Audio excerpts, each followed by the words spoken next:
As a journalist, what do you hope journalists take away from your experience?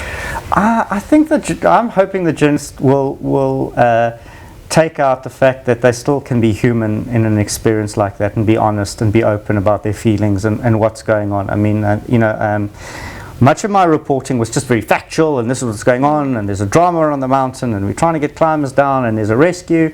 But I wasn't really reporting on the fact that I had a crush on the base camp hottie.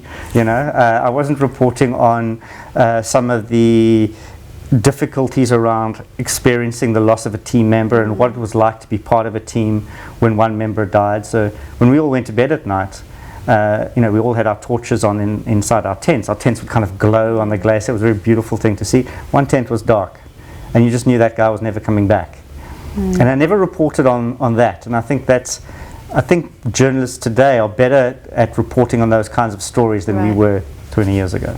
And your everyday man on the street, someone who's not a journalist, what do you hope this story brings up for them? Look, I didn't mean to write the book. Like I said, it was a bit of an accident. You were forced to. I didn't have the man in the street. We know.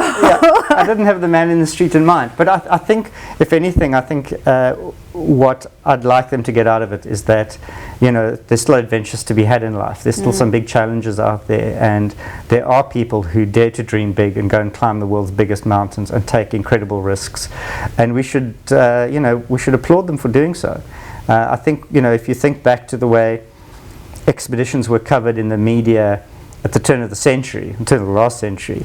Scott of the Antarctic, he died heroically trying to get back from the South Pole, and it was almost, there's statues of him all over the UK. In London, you'll find a statue of Scott of the Antarctic, and all these explorers who dared and sometimes failed and sometimes died.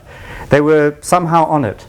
Yet now I think what we do is we go and we criticise and we blame and we seek to put ourselves in the expert's chair and pass judgment. And I think that if anything, I hope people when they read the book will understand that those experiences and daring to go out there and to climb a mountain like Mount Everest takes an enormous amount of courage, and we should applaud that. Well, Everest Untold is coming out at the end of the month. It really is a page turner, so I hope everyone goes out and gets it. How can we get it?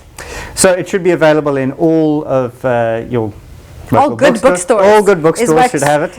Any bookstore worth its salt should be having a copy of Everest Untold, and it'll also be available as an ebook as well. Patrick, it's been a pleasure. Thank you very much.